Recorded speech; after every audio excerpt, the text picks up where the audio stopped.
Hi, everyone, and welcome back to Double Booked. I'm Irene, and today we are back with our Summer of Sarah series. I'm super excited to be reviewing this book with you guys. Sorry, I just hit the mic, so if you heard that, my bad. We are reviewing the book today, Someone Like You. This book is probably, I'm not gonna lie, one of my favorite, if not my favorite, Sarah Dessen book, which is interesting because I had a lot of thoughts on it looking back on, as an adult and like seeing just like the concept of pregnancy and abortion and everything play out. But it is one of my favorite books of Sarah Dessen's. It's emotional, has the good, the bad in between. I can't wait to get into it. So here's a quick synopsis. We have our main character, Haley, named after the famous Haley comet. Also, if it's Hallie and then keep saying Haley, it is what it is. Comment, let me know, I guess.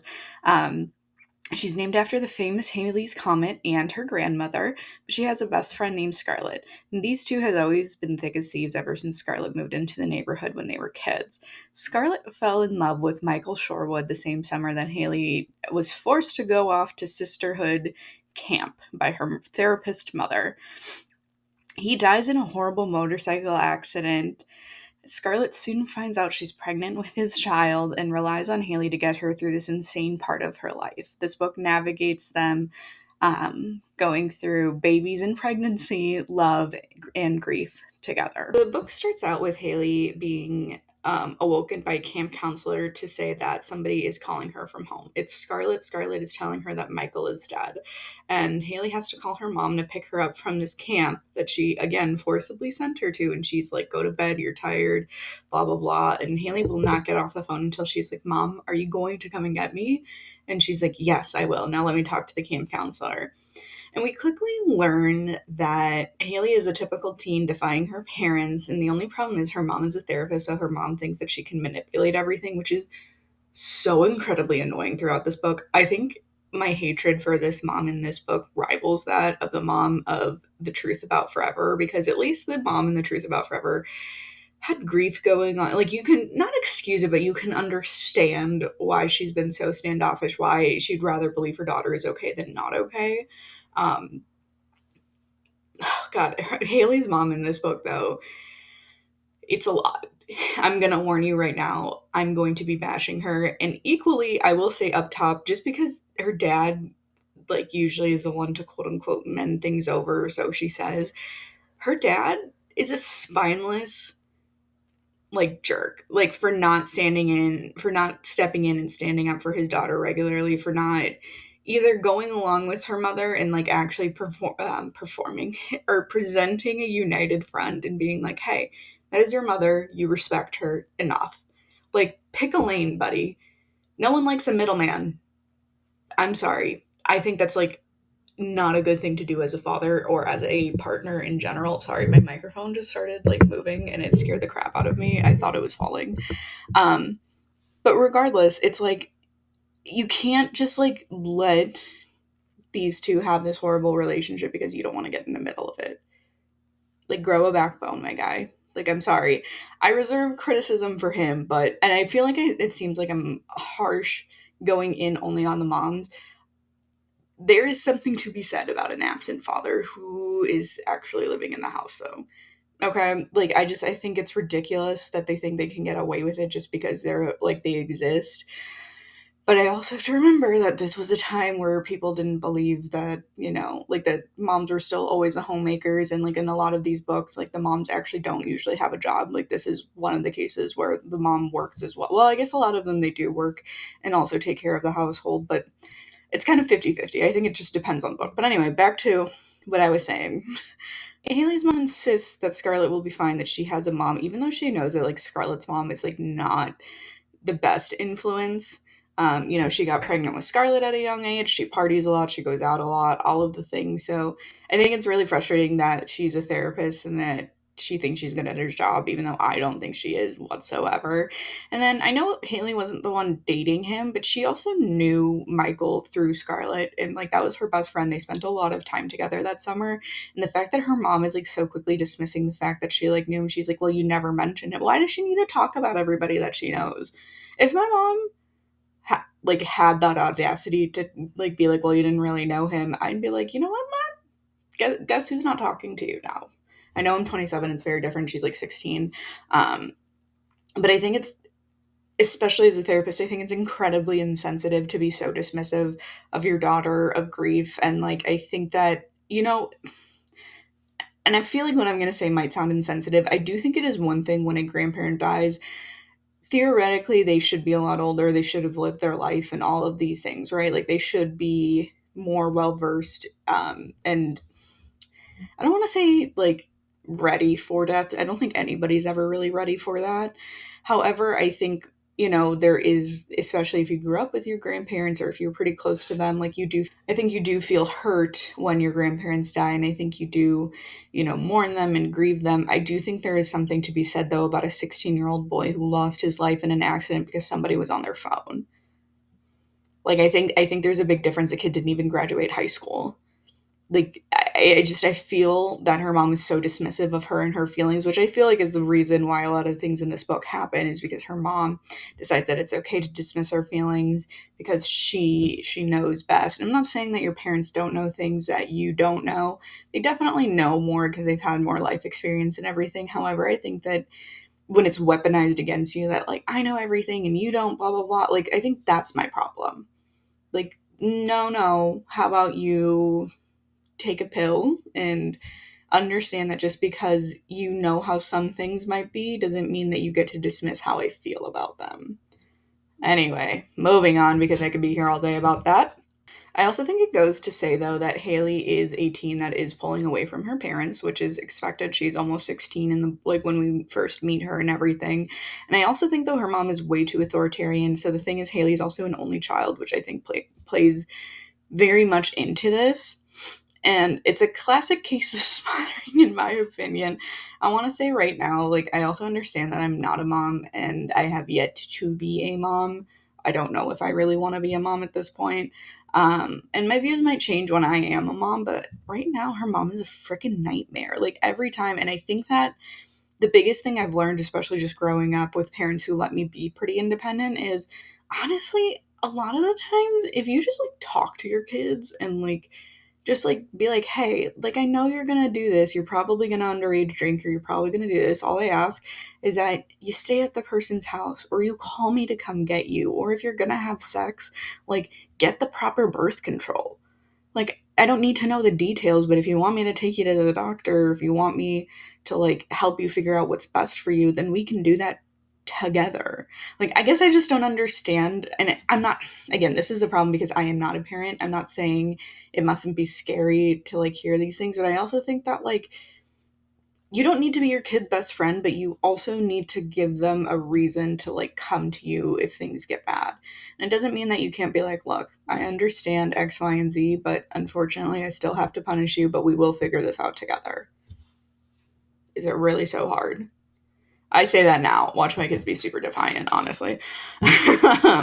So I had every intention of rereading this book with an open mind and understanding more so of her mom and everything. Because I'm 27 now, and I read this book when I was like 15, 16, the same age as like Haley. So I was probably going through my own sort of rebellious streak, even though I never left the house. I was just emo. That's a whole other story. I just have depression, turns out. Anything she did was questioned, like, by her mother. And so I thought, when I passed these years and I read this back again with a fresh, clear head and a fully developed frontal lobe, I would be more sympathetic to her mom. If anything, I feel like it only made me more angry at her mom. And then also, by extension, her dad for not stepping in and doing anything and just being, again, just like a wet noodle and just like not helping, and like either go in on it with her mom or just like stick up for somebody. As much harm by doing nothing than even doing something would have. Like, you just sat there. You just listened to them yell, like, dude, seriously, get it together. Okay, we're gonna move on from that. So Haley gets home to comfort Scarlett. She goes to the funeral with her Michael's best friend. Okay, so I don't know how to pronounce his name, and he is the male love interest in this book.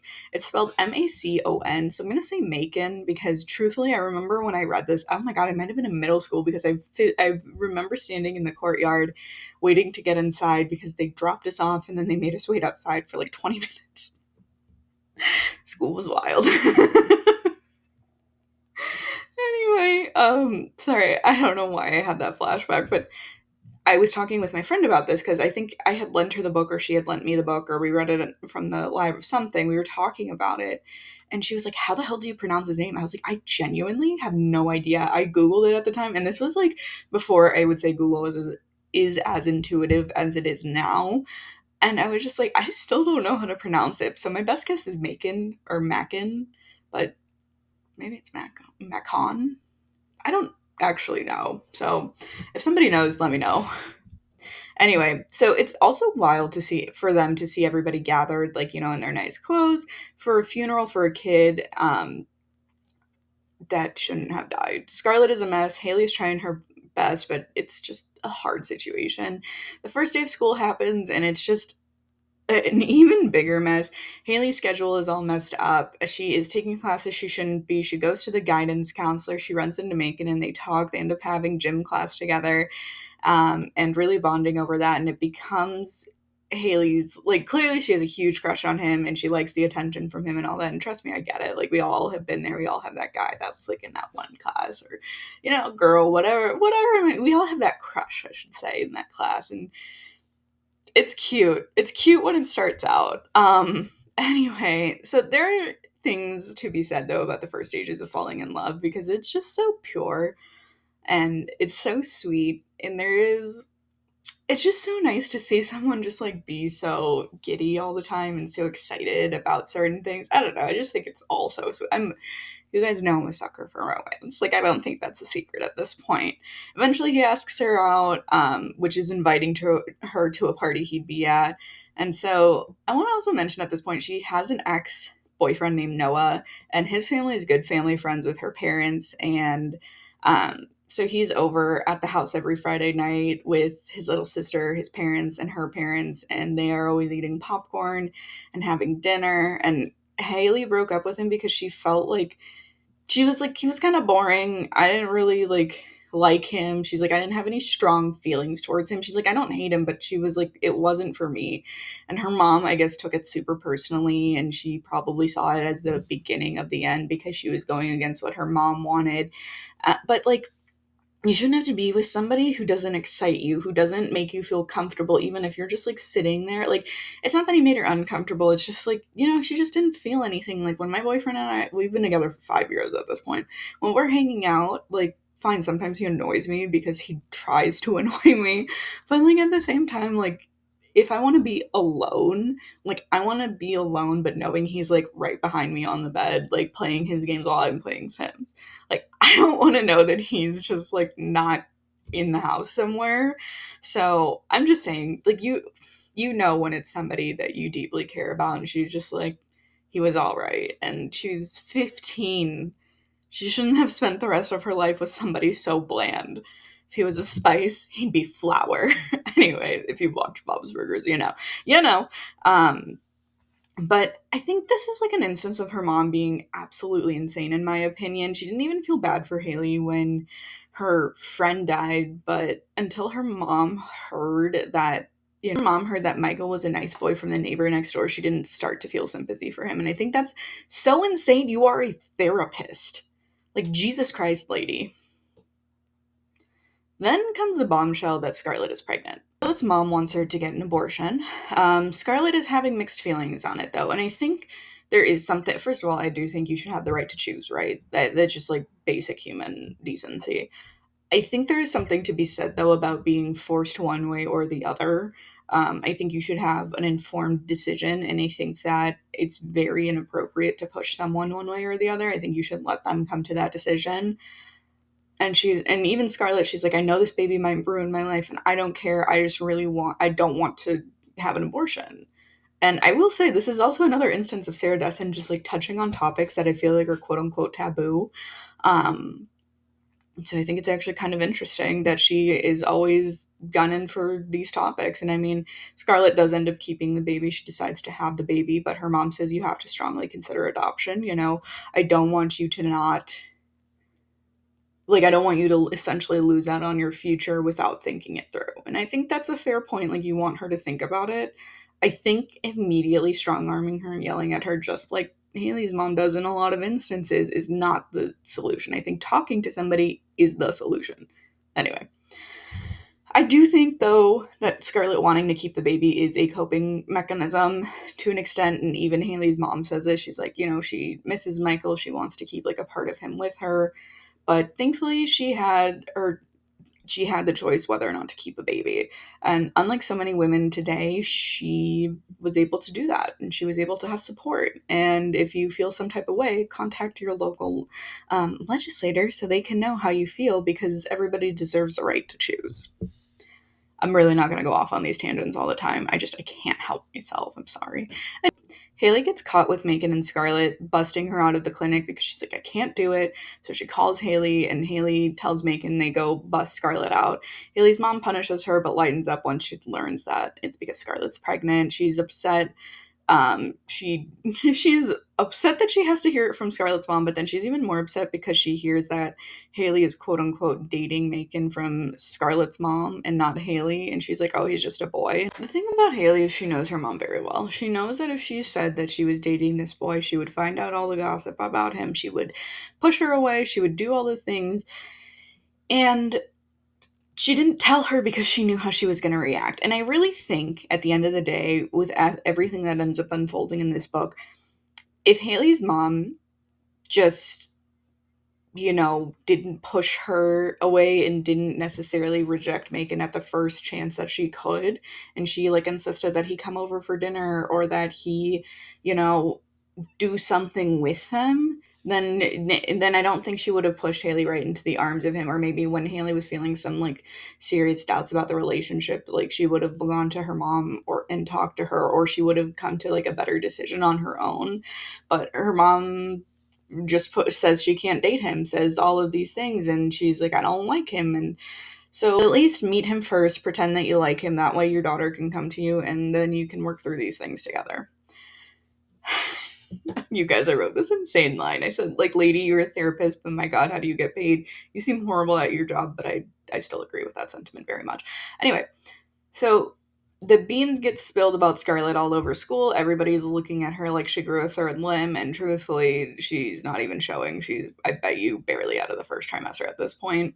She starts eating again, which is great because she's been so sick with morning sickness, and Macon actually really has some helpful tips for pregnant women, which is wild, and everybody's shocked by it. So they carry on for a few weeks, and she, everything's going well and everything, but then Haley gets busted for being out late and being with Macon, and her mom gets pissed and says she's grounded because her mom thinks that what she's doing, and like by punishing Haley and giving her these ultimatums and everything, it's working. I'm not saying you shouldn't try to discipline your kid, but it's clearly not working. Maybe try something else. Think, but whatever. Eventually, her mom takes her to dinner and forbids her from seeing Macon. Naturally, it works so well that Haley's just driven right back into his arms. And then, I mean, this is where I think her mom is the most stupid, because if she had just slightly embraced Macon, she probably could have convinced Haley slowly but surely to break up with him before anything really happened to her. Instead, she doubles down, which is gonna bite her in the ass, and you know what, she kind of deserves it. So here comes like the main point of the book. Not main point of the book, but here comes like the biggest like conflict between Macon and Haley. He wants to have sex. She's not ready. I think one of my biggest problems looking back on this now, with it again, a 27-year-old mind and a woman who has lived through a lot of experiences in her own life, um, it's the concept of virginity, because it's such a like misogynistic thing to put on women, and it's such a thing that is the biggest social construct. And look, it's not to say that you can't choose who you have sex with, because you should. And it's not to say you shouldn't choose when you're comfortable with it, because you definitely should. You should be able to be in control of all of those things. However, if you want to have sex with somebody like on the first date, knock yourself out. If you don't want to have sex with them until you've been dating for 5 months, that's your choice too. But you know what my problem is? The fact that we feel like we can set up all these rules for women and tell them what to do, but then when women don't give into what people want, people get mad. How about we let people be people and choose their own things? Like, what a crazy concept. And I think look, I think a big part of the reason that Haley probably doesn't want to have sex with him is because of the fact of everything that happened with Scarlett, and I'm sure it weighed on her more than she liked to admit.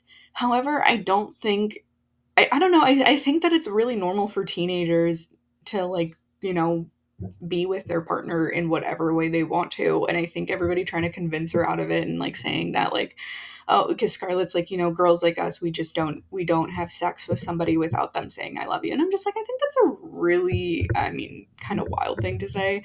But I also think that, like, if this is something she actually wants to do, and it's not something she wants to do, so she shouldn't do it. But I think the bigger problem for me with this is the fact that if there wasn't such a social construct around her virginity, she might have actually just done it and just, like, not gotten it over with, but just, like, done it and felt okay about it and just moved on with her life. But I think everybody putting all this, like, weird pressure on it is what made it worse than it was.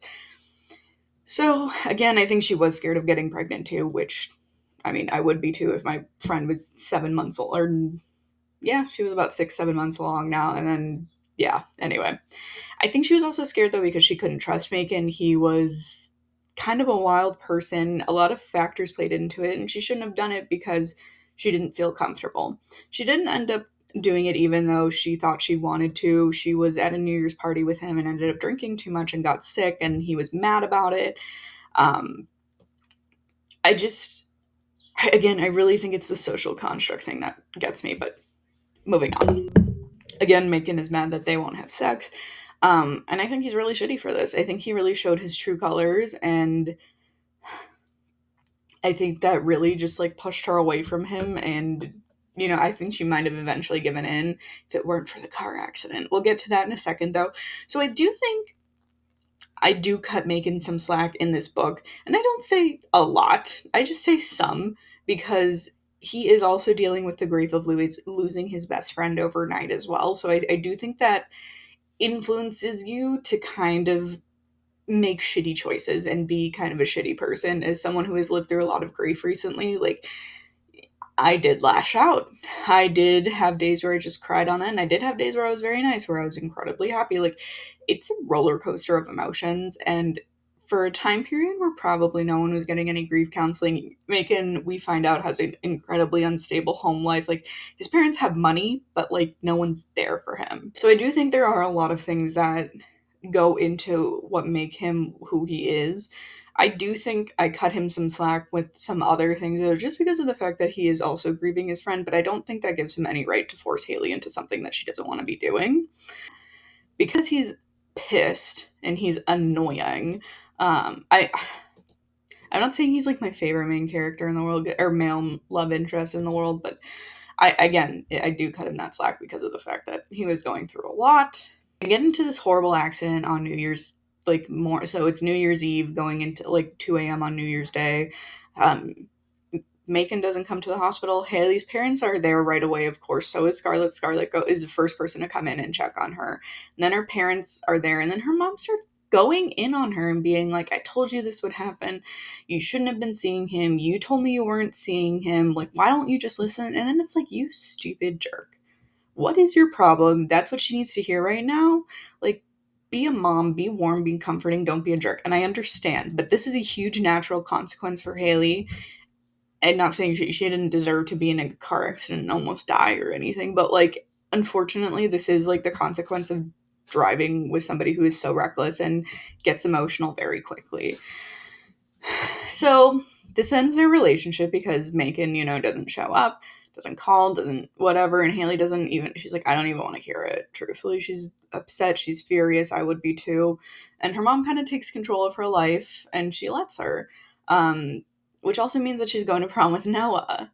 So, because her mom let it slip that she wasn't going with anybody, and of course Noah's mom was like, oh my god, then you should go with Noah. And so that's how Haley got stuck with that.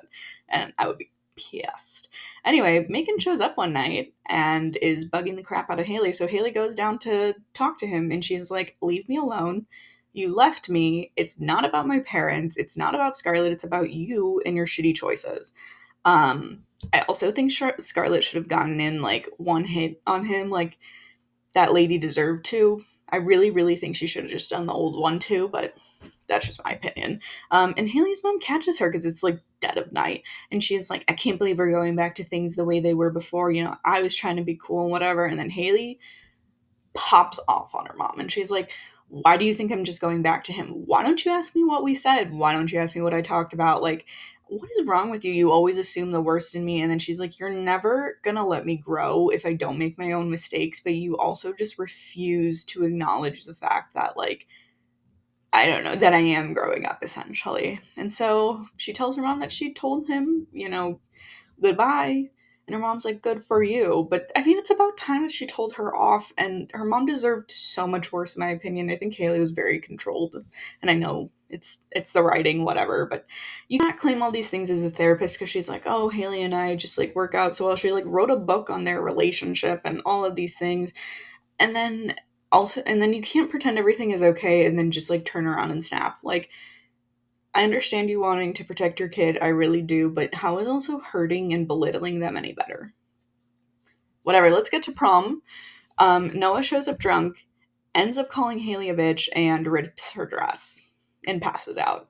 His dad picks him up because he was lying in the bushes, and somebody, you know, told security, and security called his dad. And then Scarlett goes into labor.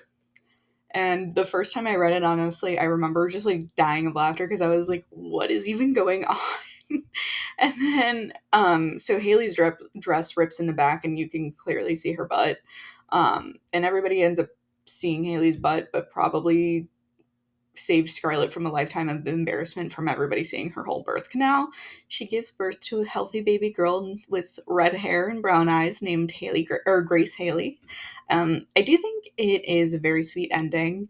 Overall, though, I think it's a really, really sweet way to like wrap up the book on this like beautiful note.